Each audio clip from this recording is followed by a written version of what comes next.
दोस्तों, जंगल में वह वक्त था जब पेड़ जरा झुक के बातें करते थे और पत्तों के दरमियान चलती हवा कोई दास्तान सुनाती थी। कुछ दूर एक पुराना बरगद था जिसकी जड़ों ने जमीन को जैसे अपनी बाहों में ले रखा था। वहीं से थोड़ा आगे एक पतली सी कच्ची सड़क जंगल के दिल से गुजरती थी और उसी कच्ची सड़क पर एक जोड़ा मोर और मोरनी अपने रोज की तरह टहल रहे थे। मोर हमेशा से जरा फक्र वाला था, गर्दन ऊंची चाल में ठाठ और पंखों में जैसे कोई फसाना छुपा हो, मगर मोरनी का मिजाज मुख्तलिफ था। चुप गहराई लिए हुए उसकी आंखों में अक्सर कोई अधूरी सी उम्मीद ठहरी रहती। उस रोज जब वह पगडंडी के मोड़ पर पहुंचे तो एक बेहद कमजोर मगर साफ सुनाई देने वाली आवाज ने उन्हें रुकने पर मजबूर कर दिया। एक नवजात बच्ची के रोने की आवाज मोरनी की चाल थम गई। उसकी गर्दन झुकी और कान आवाज की जानिब लगे। मोर ने फौरन कहा, कहीं कोई शिकारी ना हो, लौट चलो। मगर मोरनी नहीं मानी। यह आवाज शिकारी की नहीं, प्यारी नादान की है। उन्होंने धीरे धीरे झाड़ियों के पास जाना शुरू किया। जैसे ही पास पहुंचे तो आंखों के सामने एक मंजर आया जो कलेजा चीर देने वाला था। एक नंगी मिट्टी में लिपटी हुई नन्ही सी बच्ची जमीन पर पड़ी थी।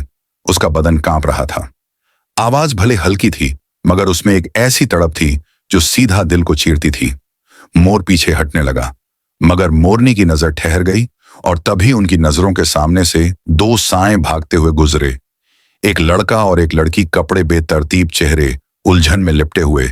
एक लम्हे को मोरनी ने बस एक बात समझी, यह बच्ची उन्हीं की है और ये लोग उसे यूं ही छोड़कर भाग गए हैं अपने किसी छुपे हुए रिश्ते की गवाही मिटाने के लिए।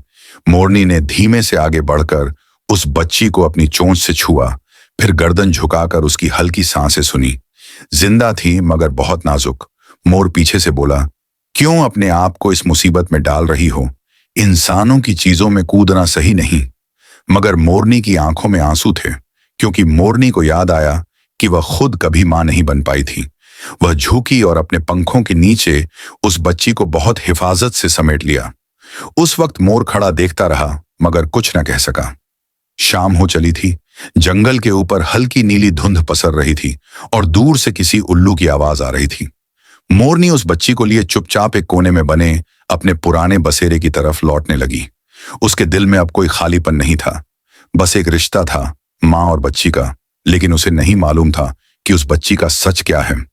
वो रिश्ता जो उसे बना रहा था, माँ बहुत बड़ा तूफान लाने वाला है।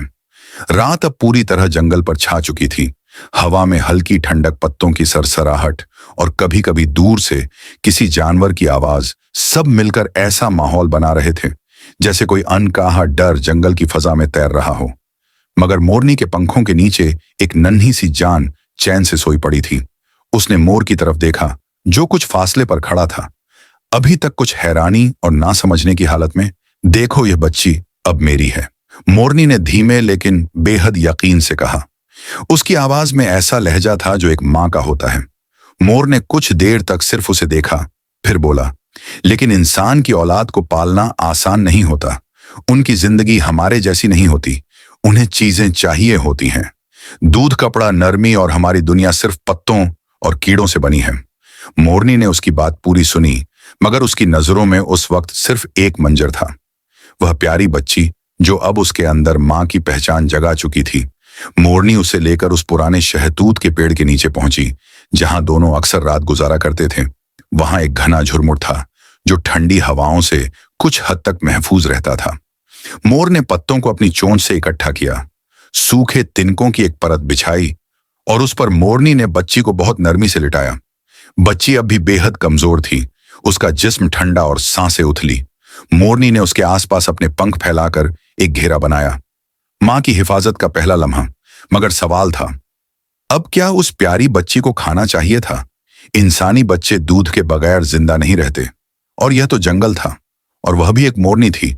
लेकिन कुछ ही दूर उस जंगल के पूरब हिस्से में एक झुंड रहता था, बंदरों का झुंड जो ज्यादातर ऊंचे पेड़ों पर दिन रात बिताते और रात को एक साथ सोते। उस झुंड में एक बूढ़ी मादा बंदर थी जिसकी हाल ही में औलाद मरी थी।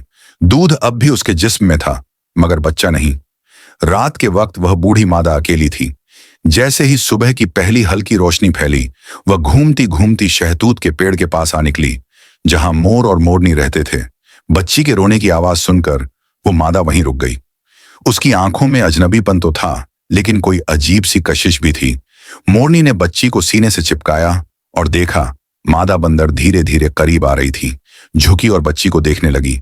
एक लम्हा ऐसा था जैसे दो माएं एक दूसरे को समझ गई, एक जिसकी औलाद छिन गई और दूसरी जो कभी मां बन नहीं पाई।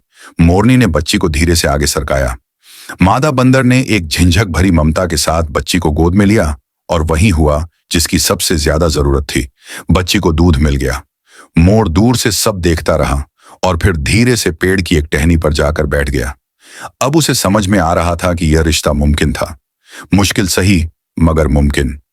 अगले दिन जब सूरज की किरणें पेड़ों की दरारों से छनकर जमीन पर पड़ने लगी, तो बच्ची की सांसें अब जरा गहरी हो गई थीं। गालों पर हल्की सी रंगत लौट आई थी। मोरनी ने उसका नाम नन्ही रख दिया, क्योंकि वह जानती थी यह बच्ची अब उसकी दुनिया की सबसे नाजुक, सबसे अजीज चीज है। मगर इस सुकून के नीचे एक बहुत गहरा खतरा भी था। इंसान वो जो दो लोग भागे थे, वह कहीं वापस ना आ जाए, या फिर कोई और इंसान जंगल में आ निकले और इस बच्ची की कहानी उजागर हो जाए। अब मोरनी को सिर्फ मां नहीं बनना था, उसे चौकीदार भी बनना था। मां जो ना सिर्फ प्यार करती है बल्कि लड़ती भी है। मगर उस वक्त मोरनी को नहीं मालूम था कि जिस वक्त उसने बच्ची को उठाया था, कोई उसे देख रहा था। वह कोई जानवर नहीं था, वह इंसान था, एक पुराना लकड़हारा जो जंगल के कोने में पेड़ काटने आता था। वह दूर से पूरी बात देख चुका था और अब उसके जहन में एक अजीब सी कहानी बन चुकी थी। एक मोरनी जो इंसानी बच्ची को उठाकर ले गई है। शायद किसी टोने या जादू की वजह से अब उस लकड़हारे के पास कहने को एक अफसाना था कि मोरनी एक बच्ची को उठा लाई है। दोस्तों, इस लकड़हारे को आप अपने जहन में रखना, यह कहानी में बड़ा ही अहम किरदार साबित होगा। अगली सुबह जंगल की कुछ अजीब थी। हवा में एक तरह की बेचैनी थी, जैसे कोई अनदेखा डर दरख्तों के पत्तों में सरसराता फिर रहा हो। मोर एक पेड़ की ऊंचाई पर बैठा सब कुछ नजरों से देख रहा था। उसके नजदीक नीचे जमीन पर मोरनी ने बच्ची को अपनी नरम पंखों की ओट में छुपा रखा था, जैसे कोई मां आंचल फैलाकर अपनी औलाद की खतरों से हिफाजत कर रही हो। फिर अचानक दोपहर के वक्त वह बंदरियां जो बच्ची को दूध पिलाती थीं, चुपचाप चली गई, बिना किसी को कुछ कहे। शायद उसे अंदाजा हो गया था कि यह दुनिया अब उसकी नहीं रही और उस बच्ची की हिफाजत की जिम्मेदारी अब किसी और के कंधों पर है। अब मोरनी अकेली रह गई थी, अकेली लेकिन हिम्मत से भरी हुई। अचानक एक शाम मोरनी ने दूर किसी चीज की आहट सुनी। वो आवाज कुछ जानी पहचानी थी। वह इंसानी कदमों की आवाज थी, वह लहजा जिसमें जंगल खामोश हो जाया करता है। बच्ची की सांसें तेज हो गईं। शायद उसे किसी अनदेखी याद ने छू लिया था। मोरनी ने झटके से अपने पंख और फैलाए। उसे एहसास था कि खतरा नजदीक है। जंगल के एक कोने से लकड़ियों की आवाज आई। फिर एक आदमी की सूरत, अध पके बाल, कंधे पर कुल्हाड़ी और आंखों में अजनबी सी थकान व लकड़हारा था। लकड़हारा कौन था? उसका नाम तो कहानी में बाद में आएगा, मगर चेहरा थका हुआ था, जैसे जिंदगी ने उसे बहुत कुछ दिखा दिया हो। मोरनी ने पेड़ की आड़ में छुपते हुए उस आदमी को देखा, लेकिन वह आदमी बच्ची की तरफ नहीं आया। वह तो दरख्तों की टहनियां काटकर बस अपना बोझ बांधने में लगा हुआ था। उसने बच्ची की आवाज तक नहीं सुनी, मगर दूर कोई और था। दो साए, वो दो लोग जो उस दिन जंगल से भागे थे, वहीं लड़का और लड़की जो अपने गुनाह को मिटाने के लिए नन्ही जान को जंगल छोड़ आए थे। वह बच्ची और मोरनी की तलाश में दोबारा जंगल आए थे, लेकिन सवाल यह था कि उन्हें कैसे पता चला बच्ची मोरनी के पास है और जिंदा है। इसका भी खुलासा आगे होगा। खैर, उन दोनों को उस दिन जंगल में मोरनी और बच्ची नहीं मिले।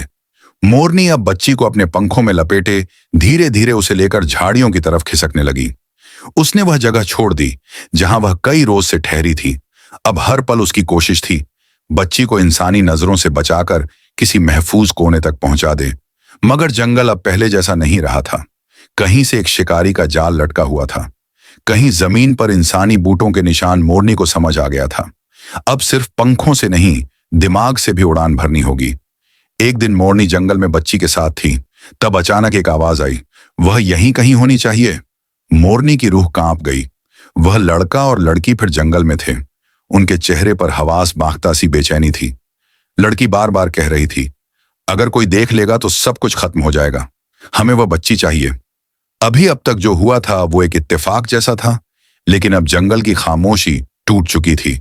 मोरनी की आंखों में एक आग थी, एक तूफान था जो किसी भी कीमत पर उस बच्ची की हिफाजत में रुकावट डालने नहीं देगा। अब उसे खुद ही इंसान से लड़ने का वक्त आ चुका था। कोई इंसान मदद को नहीं आएगा, ना कोई हाथ बढ़ेगा। सिर्फ वो और बच्ची, और उस लड़ाई में जीत हर हाल में उसकी होगी। मोरनी ने डरते हुए बच्ची को अपनी पंखों में और कस लिया। उसने अपनी जान की सारी ताकत संजोते हुए उसे एक खड़ी घास के झुरमुट में छुपा दिया ताकि कोई देख न सके। लेकिन उसके कानों में अब भी उस लड़के और लड़की की आवाजें गूंज रही थीं। वे दोनों करीब आ रहे थे, ज्यादा शोर करते हुए, ताकि किसी को शक ना हो। यह खतरनाक था और मोरनी को इसका पूरा अंदाजा था। मोरनी ने धीरे से पंख हिलाए और बच्ची को ध्यान से पकड़ते हुए आगे बढ़ने लगी। उसके पैरों के नीचे बर्फ जैसी खामोशी थी। वह पत्तियां जो उसे डुबोने की कोशिश करती, अब सिर्फ उसकी सांसों की आवाज में घुल रही थी। तभी वह दोनों, लड़का और लड़की, जमीन पर पांव रखते हुए मोरनी के नजदीक पहुंचे। उनका चेहरा शिकारी की तरह था, एक तेज छलने वाली नजर जो किसी भी शिकार को पकड़ने के लिए तैयार थी। मोरनी को समझ आ गया कि अब छुपना मुमकिन नहीं था। उसे हर हाल में अपनी हमले वाली कला दिखानी थी ताकि बच्ची की जिंदगी को कोई खतरा ना हो। मोरनी ने अचानक अपने पंख पूरी तरह से फैला दिए, जैसे किसी शिकारी पक्षी की तरह जो दुश्मन के सामने किसी भी वक्त हमला करने को तैयार हो। उसकी आंखों में एक अजीब सी खामोशी थी, लेकिन उसके दिल में वह उथल पुथल चल रही थी जो किसी शेर की जैसी होती है। उसने रुख बदल लिया और सीधा उन दोनों इंसानों की तरफ दौड़ पड़ी। लड़का और लड़की जो अब बच्ची के पास पहुंचने वाले थे, मोरनी को देखकर हड़बड़ी में आ गए। लड़की ने चिल्लाते हुए कहा, उसे छोड़ो। लेकिन मोरनी ने डरने की बजाय और तेजी से दौड़ते हुए उन दोनों की तरफ एक डरावना मोर्चा ले लिया। लड़का जो घबराया हुआ था, उसने अपने हाथ में पकड़ी लकड़ी से मोरनी को डराने की कोशिश की, मगर मोरनी ने पल भर में अपने पैरों से हवा में कूदकर उस लकड़ी को झपटा और फेंक दिया। लड़की चीखी, हमारा बच्चा! लेकिन मोरनी ने अपनी चोंच से उनकी आवाज दबा दी। मोरनी अब पूरी तरह से उन दोनों के सामने खड़ी थी। उस पंखों के बने जाल की ताकत में कुछ था, किसी इंसान की वह आवाज जो अपनी औलाद की हिफाजत के लिए किसी भी तरह की जंग लड़ने के लिए तैयार हो। यह सिर्फ एक लड़ाई का शुरुआत थी, क्योंकि मोरनी को अब यह एहसास हो गया था कि इंसान से जितना दूर रहना होगा, उतना ही बच्ची की हिफाजत करना आसान हो जाएगा। लेकिन उसे यह भी समझ आ गया था कि अगर वह इस जिद्दोजहद को अब जीतने में कामयाब हो जाती है, तो न सिर्फ खुद को और बच्ची को महफूज कर पाएगी, बल्कि यह जंगल उसकी जिंदगी में एक नया मोड़ ले सकता है। मोरनी ने अपनी पूरी ताकत एक बार फिर से जुटा ली। उसका दिल, जो पहले सिर्फ एक ममता से भरपूर था, अब उस शिकार की तरह डूबा हुआ था जो अपनी जान की हिफाजत के लिए किसी भी हाल में लड़ाई करेगा। उस बच्ची को बचाने के लिए मोरनी ने अपनी जिंदगी को दांव पर लगाने का फैसला कर लिया था। जैसे ही लड़का और लड़की पास आए, मोरनी ने अपनी चोंच को खोला और एक कड़ा शोर मचाया। इस शोर ने लड़के और लड़की को सन्न कर दिया। लड़का हड़बड़ाते हुए लकड़ी उठाकर मोरनी की तरफ बढ़ा, लेकिन मोरनी की निगाहों में जो आग थी, वह उसके कदमों को ठंडा कर गई। मोरनी ने झपटते हुए लड़के की लकड़ी को अपने पंखों से धक्का दिया और उसे एक तरफ फेंक दिया। लड़की चिल्लाई, कहां जा रहे हो? उसे मारो! लेकिन मोरनी की तेज आंखें, जो चांदनी की तरह चमक रही थीं, लड़के के दिल में एक अजीब सा डर भर चुकी थी।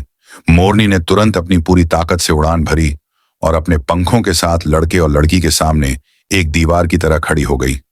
लड़का और लड़की डरे हुए थे, लेकिन मोरनी ने एक और कदम बढ़ाया।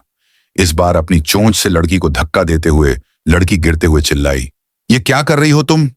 मोरनी ने इसे एक झटका दिया और बच्ची को अपने पंखों में लपेटते हुए हवा में उड़ गई। लेकिन मोरनी की आंखों में ममता की एक नजाकत थी। वह बच्ची को लेकर उड़ गई थी। उसके पंख हवा में तैर रहे थे, जैसे कोई हवाओं के साथ दौड़ता हुआ जंगली परिंदा। उसकी उड़ान अब किसी तितली की तरह नहीं थी, बल्कि किसी शिकारी की तरह तेज और खतरनाक थी। मोरनी तो उड़ गई, लेकिन एक और सवाल रह गया था जो अब सभी की जुबान पर था। ये दोनों, लड़का और लड़की को यह कैसे पता चला कि बच्चा मोरनी के पास था? दरअसल जब शुरू में वह लड़का और लड़की बच्ची को जंगल में छोड़कर भाग रहे थे, तो लड़की अचानक पीछे मुड़कर देखने लगती है। उसकी नजर बच्ची और मोरनी पर पड़ती है और वह देखती है कि मोरनी बच्ची को प्यार कर रही है। तो उसकी नजरें अचानक मोरनी और उस बच्ची पर टिक गई। उसकी आंखों में पहले जैसी बेपरवाही और दिलचस्पी नहीं थी, बल्कि अब एक गहरी उलझन और हैरानी झलक रही थी। लड़की ने लड़के से धीमे से कहा, देखो, वही बच्चा मोरनी के पास है। लड़का पलट कर देखता है, लेकिन उसकी आंखों में भी वही डर था जो अब लड़की के चेहरे पर था। दोनों का दिल तेजी से धड़कने लगा और उन्हें एहसास हुआ कि अब कोई रास्ता नहीं था, क्योंकि अगर उनका यह गलत काम खुल जाता तो उनके रिश्ते की दुनिया पूरी तरह से बदल सकती थी। वह पीछे मुड़े ताकि इस बार बच्ची को पूरी तरह से खत्म कर दें, और इसके साथ साथ अगर यह मोरनी कुछ कहे तो इस मोरनी को भी मार डालें। लेकिन तभी अचानक एक गहरी दहशत से भरी आवाज सुनाई दी। एक शेर की दहाड़ लड़के और लड़की के जिस्म में एक हल्की सी सिहरन दौड़ गई। यह आवाज इतनी जोरदार थी कि उन दोनों का दिल हलचल में आ गया। क्या यह सच में शेर था? लड़की की आवाज में घबराहट थी और लड़का सहम कर कुछ नहीं कह पाया। उन्हें लगा कि यह शेर उनकी तरफ आ सकता है और वह फिर से अपने के पर पछताने लगे। लड़का और लड़की अब मोरनी और बच्ची की तरफ बढ़ने से कतराने लगे। उनके अंदर एक अजीब सा डर था और यह समझ आ रहा था कि जंगल में शेर जैसे जानवरों की मौजूदगी उनके लिए काफी खतरनाक हो सकती थी। फिर भी लड़के ने कहा, हैं, अब वापस लौटना चाहिए, यहां हमारा कोई काम नहीं है। इस मोरनी और बच्ची को फिर कभी देखेंगे?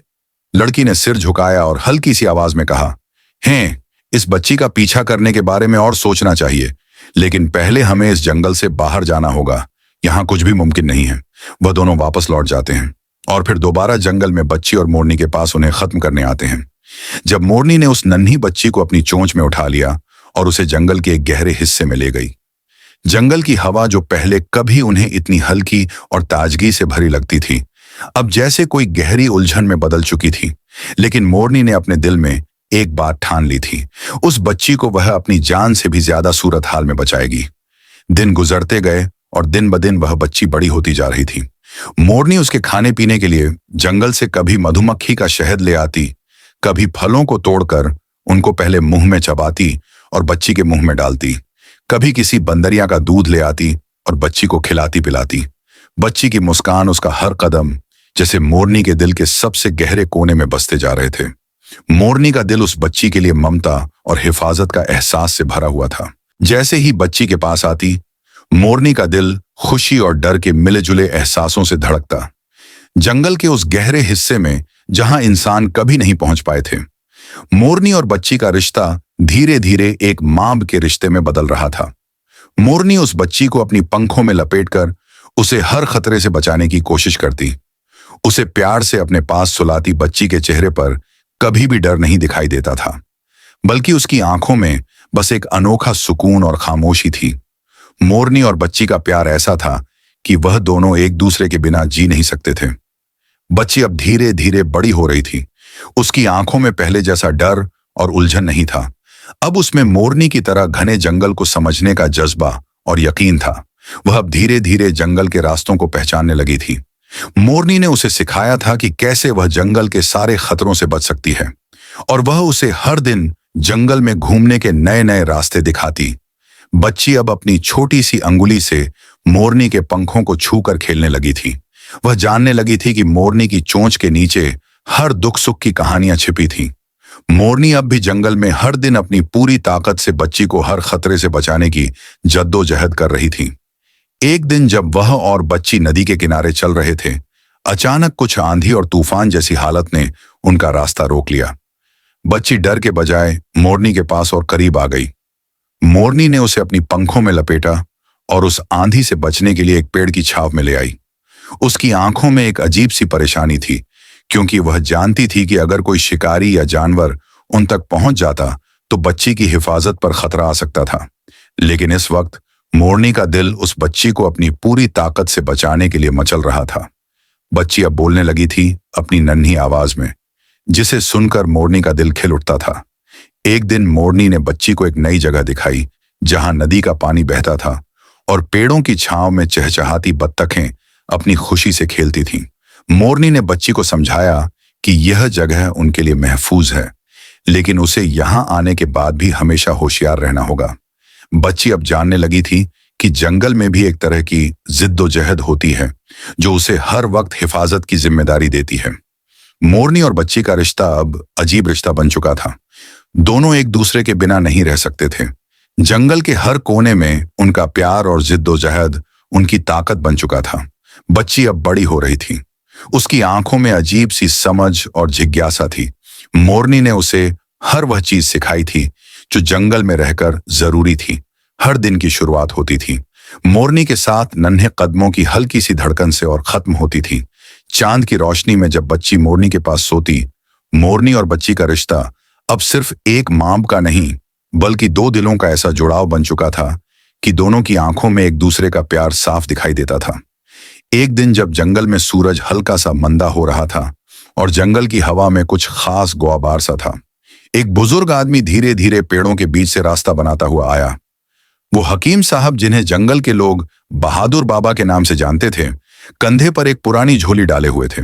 झोली में कई तरह की जड़ी बूटियां और औषधियां रखी हुई थीं। उनकी नजरें जंगल के उन हिस्सों को जानती थीं जहां खास जड़ी बूटियां मिलती थीं और वह उन्हीं की तलाश में थे। लेकिन जब हकीम साहब की नजरें जंगल के एक गहरे हिस्से में घूमे और उन दोनों मोरनी और बच्ची को देखा तो वह थोड़ी देर के लिए चौंके। मोरनी को देखकर उनके दिल में हैरानी और उलझन पैदा हो गई थी। ये क्या देख रहे थे वो? जंगल के इतने गहरे हिस्से में एक मोरनी के पास बच्ची। ये बच्ची कहां से आई? क्या यह मोरनी किसी इंसानी बच्ची को उठा लाई है? हकीम साहब सोच में पड़ गए। उन्होंने अपनी आंखों से बच्ची और मोरनी के बीच के रिश्ते को गहराई से देखा। फिर हल्की सी मुस्कान उनके चेहरे पर आई। हकीम साहब धीरे धीरे पास आकर मोरनी के पास खड़े हुए। उनकी आवाज में एक किस्म की समझ और मीठा एहसास था। उन्होंने मोरनी से कहा, क्या यह बच्ची तुम्हारी है या तुमने इसे कहीं से लाकर अपना लिया है? हकीम साहब ने इस सवाल को बड़े प्यार से पूछा था, जैसे वह जानना चाहते थे कि क्या बच्ची को किसी खतरनाक हालत से बचाने के लिए मोरनी ने उसे लिया था या कुछ और है। मोरनी ने बिना कोई लफ्ज कहे बस अपनी चोंच से बच्ची को और पास खींच लिया। वह बच्ची अब पूरी तरह से मोरनी के पास समा चुकी थी और उसकी आंखों में वह खुशी और इत्मीनान था जो हर मां की आंखों में होता है। मोरनी ने ऐसा कोई इशारा किया कि हकीम साहब को समझ में आ गया कि यह बच्ची अब मोरनी के लिए बहुत ज्यादा खास है। हकीम साहब ने फिर धीरे से कहा, मोरनी, तुम्हारी वजह से यह बच्ची अब तक महफूज रही है, लेकिन अब मुझे लगता है कि यह बच्ची यहां अकेली नहीं रह सकती। तुम्हारे साथ उसे जंगल में रहते हुए बहुत मुश्किलें आ सकती हैं। मैं उसे अपने साथ ले जाऊंगा और तुम उसे यहीं छोड़ दो। मोरनी का दिल इस बात से गुस्से और डर से भर गया। वह इस बच्ची को हर हाल में अपने पास रखना चाहती थी। उसे यह नहीं समझ में आ रहा था कि कोई क्यों उसे बच्ची से अलग करना चाहता है। मोरनी ने चोंच से अपने पंखों को फैलाया और अपनी चोंच को हल्के से हकीम साहब के हाथों से दूर कर दिया। मोरनी का इशारा साफ था, बच्ची को वह किसी के हाथों में नहीं देने वाली। हकीम साहब, जो पहले थोड़ा परेशान और हैरान थे, अब धीरे धीरे समझ गए कि मोरनी का बच्ची के लिए प्यार और हिफाजत का रिश्ता बहुत गहरा था। हकीम साहब ने खामोश अल्फाज में कहा, मोरनी, मैं समझता हूं कि तुम बच्ची से कितना प्यार करती हो, लेकिन तुम्हारे साथ रहकर उसे महफूज नहीं रखा जा सकता। जंगल में हर वक्त कोई ना कोई खतरा हो सकता है। फिर उन्होंने मोरनी से कहा, मैं तुम दोनों को अपनी झोपड़ी तक ले जाऊंगा जहां तुम्हारे लिए कोई खतरों की बात नहीं होगी। बच्ची को वहां कोई तकलीफ नहीं होगी। तुम दोनों को जहां सुकून मिले वहीं रहना। मोरनी ने अपनी चोंच से बच्ची को पकड़ा और हल्के से आगे बढ़ा दिया, जैसे यह सब समझ रही हो। बच्ची ने मोरनी के पंखों को कसकर पकड़ा और उसका चेहरा खुशी ओर से चमकने लगा। हकीम साहब ने मोरनी और बच्ची को अपने साथ लिया और जंगल के गहरे हिस्से में मौजूद अपनी झोपड़ी तक पहुंच गए। ये झोपड़ी किसी पुराने मगर बहुत प्यारे घर जैसा थी। उसकी दीवारें मिट्टी और बांस से बनी हुई थीं और छत पर सूखी घास और तिनके थे। झोपड़ी के पास छोटे छोटे फूलों और औषधियों से भरे बगीचे थे जो हकीम साहब की मशहूर जड़ी बूटियों के लिए इस्तेमाल होते थे। झोपड़ी का माहौल बहुत सुकून देने वाला था। एक तरह का सुकून और राहत का एहसास था। यहां जैसे हर चीज अपनी जगह पर हो। बाहर से देखने पर यह झोपड़ी साधारण सी लगती, लेकिन अंदर जाने पर वहां का माहौल बहुत अजीब था। दीवारों पर हकीम साहब द्वारा इकट्ठे किए गए पुराने दवाइयों के पैकेट और जड़ी बूटियों के बर्तन लगे हुए थे। हकीम साहब ने मोरनी और बच्ची को झोपड़ी के अंदर दाखिल कराया। हकीम साहब ने बच्ची का नाम मुस्कान रखा। मुस्कान की आंखों में जिज्ञासा और हैरानी दोनों थे, क्योंकि उसने पहली बार किसी इंसान को देखा था। झोपड़ी, घर और यह इंसान, यह सब कुछ उसके लिए नया था। लेकिन मोरनी के साथ होने से उसे किसी तरह की परेशानी महसूस नहीं हो रही थी। वह जानती थी कि मोरनी उसके पास है और उसे किसी भी हालत में छोड़ने वाली नहीं है। हकीम साहब ने मुस्कान को अपनी गोदी में उठाया और बड़ी प्यार से उसका नाम रखा। तुम्हारा नाम अब मुस्कान होगा, क्योंकि तुम हमेशा मुस्कुराती हो और तुम्हारी मुस्कान ही मुझे राहत देती है। मुस्कान की आंखों में एक चमक आ गई और वह इस नए नाम से बहुत खुश हो गई, जैसे उसे अब अपने मौजूद होने का एहसास हो रहा हो। हकीम साहब ने मुस्कान को अपनी बेटी और शागिर्द दोनों तरह से पालने का फैसला कर लिया। वो उसे सिर्फ एक बच्ची के तौर पर नहीं, बल्कि अपनी शागिर्द के तौर पर भी देख रहे थे। वह चाहते थे कि मुस्कान का दिमागी और जिस्मानी विकास अच्छे से हो, ताकि वह जिंदगी की मुश्किलों से जूझ सके और अपनी जिंदगी में सही फैसले ले सके। हकीम साहब ने मुस्कान को अपनी जड़ी बूटियों और दवाइयों के बारे में सिखाना शुरू किया। वह उसे बताते थे कि कैसे हर पौधा और जड़ी बूटी का अलग अलग असर होता है और कैसे उनका इस्तेमाल इंसानी जिंदगी में किया जा सकता है। मुस्कान को धीरे धीरे हकीम साहब की बातें समझ में आने लगी। वह हकीम साहब की जिंदगी को देखती और समझती जैसे वह खुद भी किसी दिन इस काम को करने के काबिल बनेगी। हकीम साहब की झोपड़ी में जो पहले बहुत साधारण और अकेली सी जगह लगती थी, अब मुस्कान की हंसी और आवाज ने इसे घर जैसा बना दिया था। मुस्कान धीरे धीरे बड़ी होने लगी और उसके साथ साथ उसकी समझ भी बढ़ती जा रही थी। वह हकीम साहब के दवाइयों और जड़ी बूटियों के बारे में महारत हासिल करने लगी थी।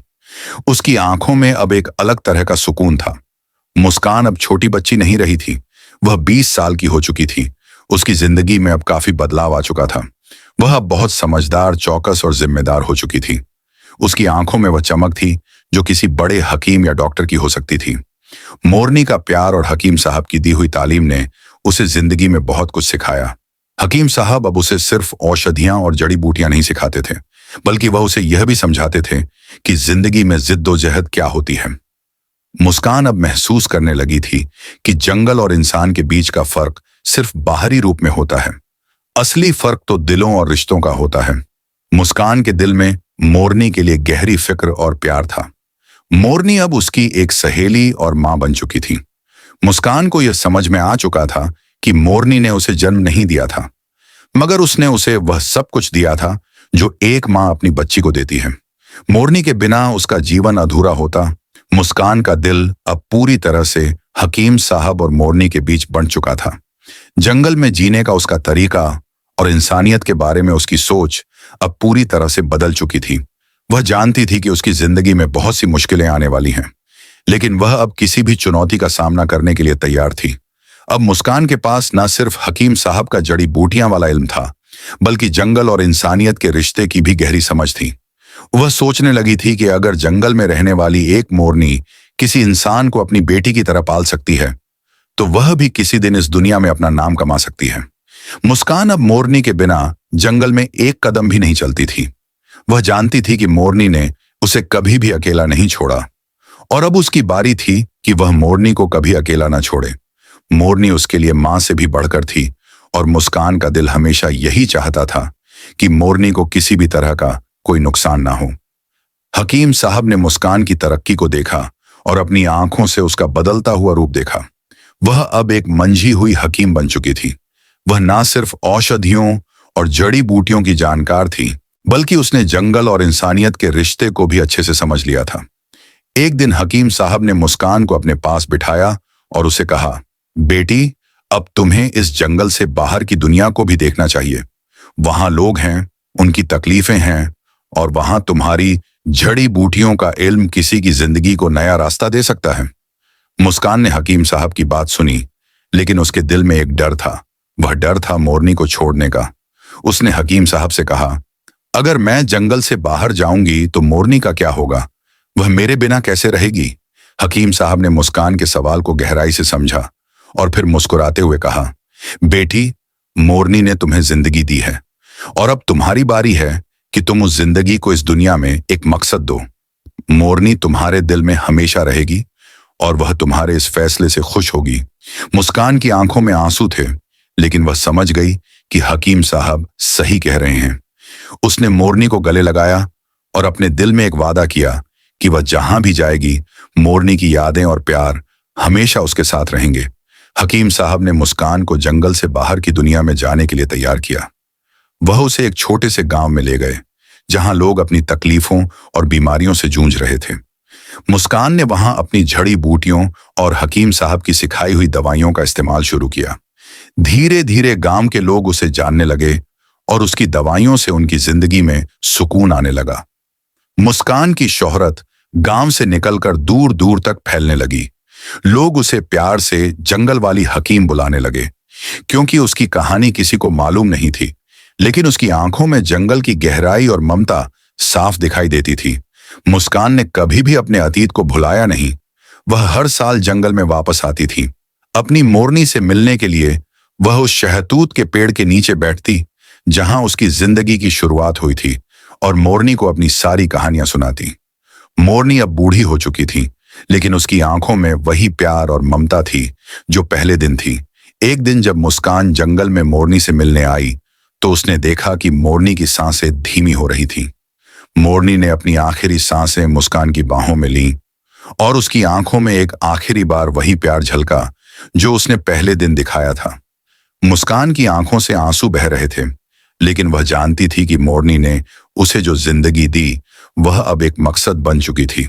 मुस्कान ने मोरनी को उसी शहतूत के पेड़ के नीचे दफनाया और वहां एक छोटा सा पौधा लगाया जो हमेशा उसकी मां की याद दिलाता रहेगा।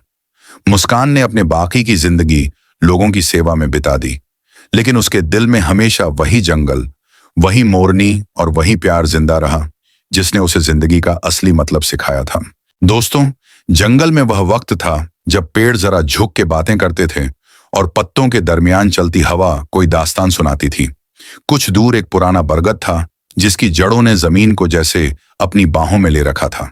वहीं से थोड़ा आगे एक पतली सी कच्ची सड़क जंगल के दिल से गुजरती थी, और उसी कच्ची सड़क पर एक जोड़ा मोर और मोरनी अपने रोज की तरह टहल रहे थे।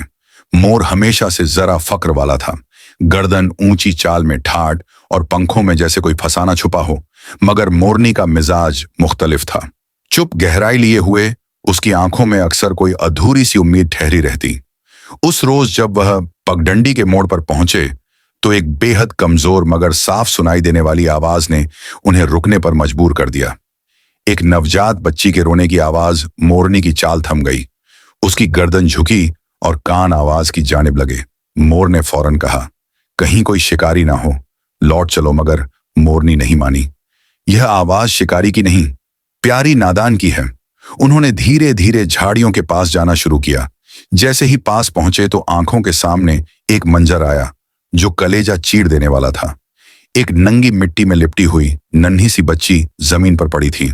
उसका बदन कांप रहा था। आवाज भले हल्की थी, मगर उसमें एक ऐसी तड़प थी जो सीधा दिल को चीरती थी।